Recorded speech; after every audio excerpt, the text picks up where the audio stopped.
Brothers, naghahanap ka ba ng isang highway legal na cruiser bike? Aba mga brothers, baka para dito ka na sa bagong labas ng CF Moto, the 450 CLC or meaning Cool Life Cruising. Tampok dito sa ating walk-around review. Kaya let's go sa go! Get ready, drop the beat. Cause the moves we putting on them is amazing.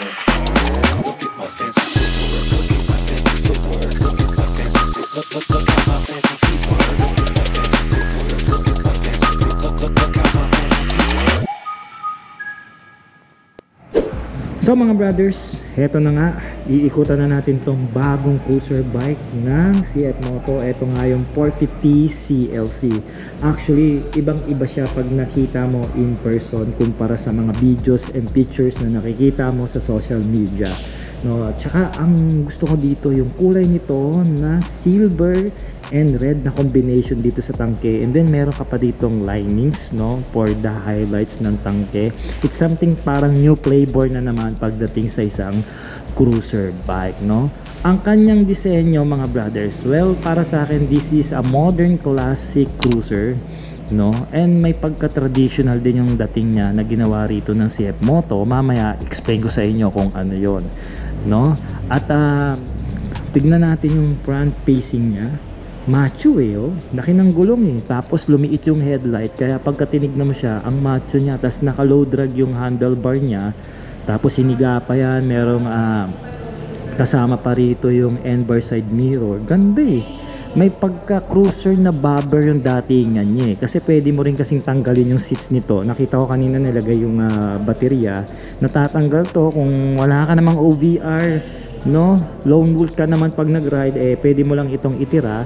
And isa ito sa nagustuhan ko, yung upuan, ang ganda ng leathers. I think this is a genuine red leathers, no, at may badge pa rito ng CF Moto na naka-stamp dito to make more classic look ang approach. Pag tinignan naman natin dito yung rear, malinis din, no, kasi bakit mga brothers, walang shock na dalawa nandun sa sentro, no. At tingnan natin mamaya yung shock nun pag umikot na tayo sa suspension, no. Kabilang side profile, eto na yung makikita natin. Ang ganda ng approach ng tambucho kasi straight muffler lang siya rito mga brothers, pero dalawa yan at dual exit yan, and then single elbow siya, tapos magiging dalawa ulit. Alright, diba? Ganda, no? Tsaka hindi naman tsaka hindi siya payat tignan kasi makikita mo naman yung makina malaki, so talagang busog yung engine bay, and then malinis naman dito sa rear, no, kaya madali mo siya ma-approach at linisin. And by the way, naka belt drive yan mga brothers, katulad sa mga Harley Davidson, Indian Motors and so on. Alright, so ngayon mga brothers, alamin muna natin yung meter panel ng motor at kung ano pa yung makikita dito sa handlebar nya. Okay, so buksan natin. So ganito ang itsura niya, tapos tutunog yan ayan, so ready na siya for the starting, no. So ngayon hindi natin to may start dahil wala pa itong gas, no. At by the way, kukunin na pala ito, no. Hinabol lang natin ngayon na mai-vlog kasi bukas kukunin na. Anyway, balik tayo. So ito yung kanyang meter panel, rounded po ito na single at colored TFT display na ito. Ayan, so hopefully nakikita nyo, nakailaw tayo ngayon. Ayan, so meron tayo ritong trip. So I think this is a trip 1 and then trip 2, no, kung ilang hours and ilang minutes. Meron tayong orasan dito. Ayan, ito yung ating speed meter, hanggang 200 yung sagad. Fuel meter natin, no. Pagdating dito sa gitna, may nakalagay pa siyang naka-side stand ka. Maliit lang naman, so kung medyo malabo yung mata mo rito, hindi mo ito makikita. Good thing meron tayong gear indicator, naka-neutral siya ngayon, no. Ito yung RPM natin, nandito lang sa babang gitna, no. Good thing meron pa ring RPM, no, hindi katulad sa iba. Alright, sa iba pang mga signs, no, ito yung basic signs natin. Nandito yung sign ng headlight, so high beam natin, ayan. So ibig sabihin nito, ito yung park light, hindi ako nagkakamali, o yung daytime running lights nya. Left and right pinaghiwalay. Nandito yung sign ng traction control, no, dahil naka-traction control yung motor. ABS and then engine check. So naka-engine check siya ngayon dahil nakatigil pa yung motor.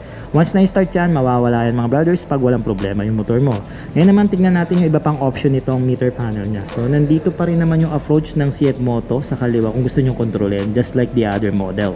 Now pag enter tayo rito, ito yung settings, enter lang natin ulit. So yan, yung traction control pwede nating on and off, depende sa inyo. Speed alarm naman, kung gusto nyo ma-alarm kung nag-overspeeding kayo, okay? So units, kung gusto nyo gawing kilometers per hour o miles per hour, depende yan. No? So dito sa atin standard kilometers per hour. Connection, dahil meron itong CF Moto application, no? And optional info, kung ano ba to? So nandito na yung riding time mo. I think this is a fuel consumption, speed, kung ano na, kung mataas mo na kung speed, trip 1, riding time, no? Ayan, so driving times, no? Ang dami, trip 1 lang ata ito. May trip 2 ba to? Alam ko meron, ayun, meron nga, no? Bakit hindi pinagtabi? Anyway, labas tayo dyan. At ito yung brightness, kung gusto mong baguhin, no? Kung gusto mo naman i-reset yung iyong trip, time settings kung gusto mong baguhin yung orasan, and also language kung anong gusto mong language. Pero dito sa atin syempre standard is English. Alright, so labas na tayo dyan. So dito sa handlebars mga brothers, ito yung something na parang unique na ginawa dito ng CF Moto, kasi dapat to nakatayo pero ginawa nila, hiniga nila yung setup ng handlebar. Upo tayo para makita nyo. Ayan, di ba? So sa mga katulad ko maiksi lang yung reach, pabor na pabor to kasi abot na abot ko na yung handlebar, hindi ako mahihirapan. Tama lang ito. Ibababa ko na siguro yung lever ng preno rito para mas approachable pag namimreno. Okay, so quality naman yung switches niya, no? Naka quick throttle tayo rito sa kanan at ang handle grips niya is mapakalapad. So I think pwede ito sa mga extra large o double extra large na kamao kasi large na po ako. At maganda yung approach ng kanyang N-bar side mirror dito kahit hindi mo napalitan. So it's up to you na lang kung gusto mong gawing chrome, no? Flat finish ang handlebar dito at meron tayo rito mahabang riser. No, hindi naman siya mataas, so pahaba siya, palapit sa'yo. No, at isa pa talaga dito yung tangke, no? Ang ganda tignan. Nandito ka na sa kanyang cockpit. Yung tank cap niya, it's something na nagbibigay rin sa attention sa detalye, no? Dahil napaka-classic ng tignan. Paano ito pusan? Ayan, ganito pala. Okay, at yung susian, kung iniisip nyo kung nasaan, nandito po sa gilid yan, no? Just like the other classic cruiser bike na approach. Ayan. Alright mga brothers, bike fitting dito sa 450 CLC ng CF Moto. No, for the reference mga brothers, again, I'm only 5'4", tapos naka-riding boots ako at meron lang ako maiksing reach na 20 inches pagdating sa braso. And then bigat, 52 kg. So ganito po ang itsura pag nakasakay na dito sa cruiser na ito. And for the seat height mga brothers, napakababa lang ng seat height nito na 690mm lang. Alright, so kahit mga kababaihan, hindi kayo mahihirapan i-manage nito kahit meron siyang bigat na 181 wet weight. Siguro bibigat ito lalo pa kung mapupull tank nyo na meron siyang 12 liters fuel tank capacity. Okay, so talagang iba talaga pag cruiser. No, para ka lang talagang nakaupo sa isang mababang upuan na parang sopa. So relax na relax ka. And also yung feels ng kanyang seats, no? Dahil gustuhan ko to na naka-leather, ang lambot, sobrang komportable. Hindi siya ganung kalaparan. So hindi ka masyadong pahihirapan dito sa parang gilid ng ating hita mga brothers. And also yung kanyang turn radius, sakto lang para sa isang cruiser bike. Try nga natin kung matatakbo natin to.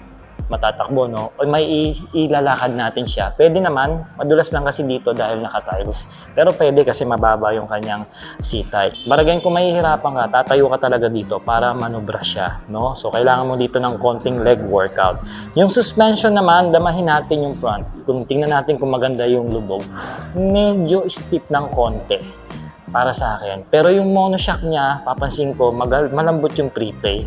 Pero syempre mga brothers, malalaman natin yan pagka test ride na natin sa ating test ride episode. Okay mga brothers, pag-usapan natin ang electronics ng motor. Dito sa harap mga brothers, meron tayo dito hindi na flexible na turn signal lights. Hindi siya flexible, no? So iingatan nyo ito. Pero good thing, LED naman siya, no? And then yung kanyang headlight is a single rounded headlight. Maliit lang ito. I guess this is 5 inches lang. Good thing meron siyang daytime running lights. Ito yung kanyang low beam at maganda yung setup ng LED niya. Ito na yung mga modern ngayon, natago na yung bumbilya, hindi mo nakita. So ngayon, i-high beam natin. Ayan. So by the way mga brothers, yung high beam niya, ito, nandito sa mismong flasher. So itutulak mo lang, and then gusto mo i-low beam, balik mo sa gitna, and then gusto mo siyang i-pass. Ayan, okay? So hindi ko pala na-discuss yung mga switch, no? Ito yung left and right. Maganda yung engagement. Ito yung controls ng meter panel. Busina, check. Malakas kahit wag ka na magpalit. And then ito yung starting ng motor. Gusto mo siyang i-kill switch. And then on yung kill switch. And then kung gusto mong i-start. Ito yung hazard switch dahil meron pa siya, no? So balik tayo sa ilaw. Alright, so ito yung ilaw niya. Check natin yung high beam. Ayan, nakakasilaw na, umilaw na to. Ito yung high beam sa ilalim. Ito yung low beam sa taas naman, no? Alright, so wala na po siyang patayan ng headlight o controls doon. So permanent na siya nakabukas, which is good dahil ito naman yung batas na ngayon hindi lang masyado na i-implement. Alright, so ang kanyang taillight, isa pa ito sa nagustuhan kong ginawang approach ng CF Moto kasi nandito sa mismong turn signal lights. O yan, imagine di ba? Hindi rin to flexible, so iingatan nyo. So dalawang bilog siya, mas magandang tignan, sigurado lalo na sa gabi. Meron tayong reflector dito, then also LED plate lights para sa ating plaka. Gusto ko rin yung plastic ng rear fender extension, napaka-quality niya. At meron pa siya para ditong support, para hindi tumutunog yung plaka mo pag nalulubak si motor. Alright. Okay, pag-usapan natin yung suspension nito at ang iba pang components dito sa baba. So naka-upside down port na nga pala to mga brothers. Kita nyo naman, ang ganda, di ba? Kita nyo naman, no? Naka-allen bolts pa, no? At meron pa siya ritong protective pagdating sa kanyang tinidor, no? Plastic ito, may badge o may CF Moto rito na sulat. Ang gusto ko pa rito mga brothers, naka-racing caliper ang kanyang preno dito sa harapan na branded by J. Juans. I think this is a Spanish brand. Ayan, 4 piston yan mga brothers, no? Kahit single disc brake lang siya sa unahan mga brothers, sigurado namang malakas o maganda ang performance ng preno nito. At sinamahan pa yan ng ABS at saka traction control for the safety mo, lalo na pagdating sa brake at hindi madulas ang likurang gulong mo. Okay? Malaking disc rotor natin dito, no? At meron tayong tire size na 130 by 90. Grabe, ang laki niya. Kasing laki niya halos yung gulong ko sa unahan sa Rusi. O baka mas malaki pa ito.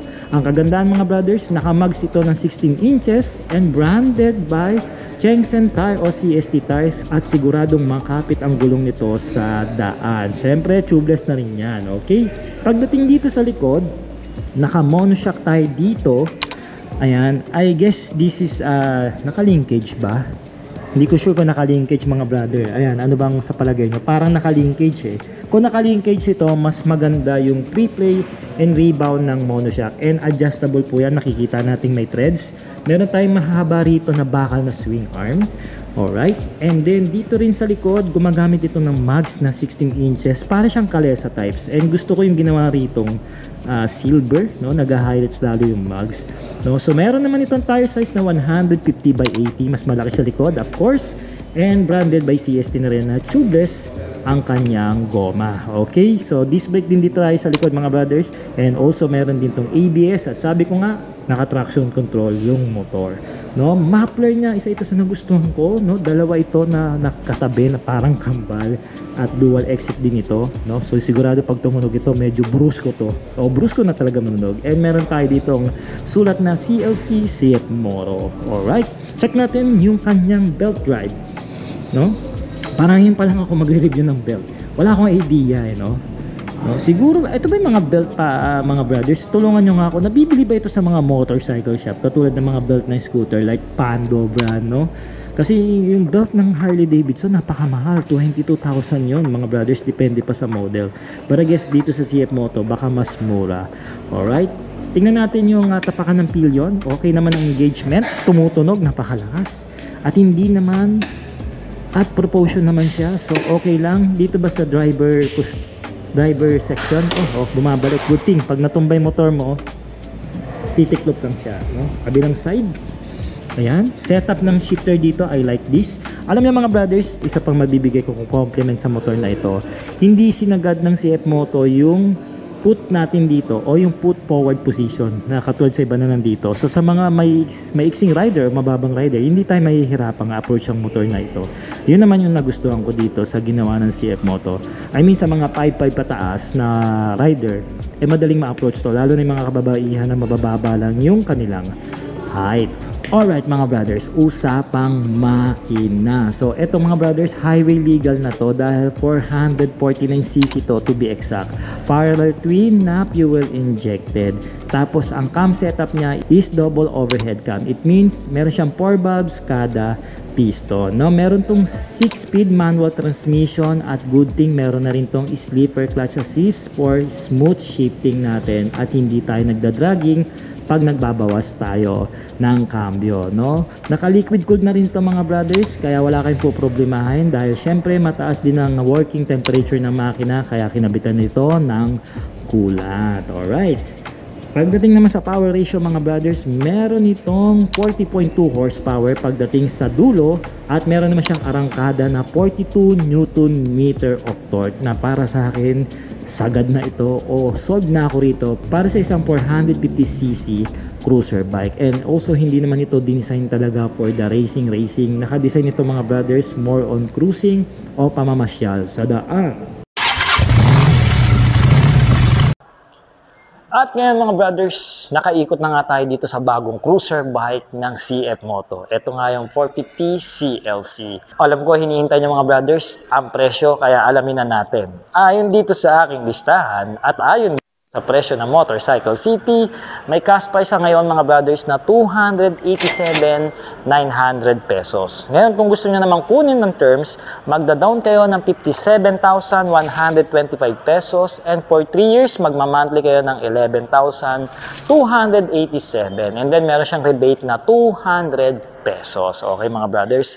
So mga brothers, huwag niyo pong kakalimutan i-follow at i-share ang ating episode dito sa Facebook. Malaking tulong po yan para sa konting suporta. At kung dito naman kayo mga brothers nanonood sa YouTube, mag-subscribe na kayo at click nyo na ang notification bell para lagi kayong updated sa tuwing naglalabas tayo ng ganitong klaseng episode. Once again mga brothers, ako po si Art. Maraming salamat po sa pagsama nyo.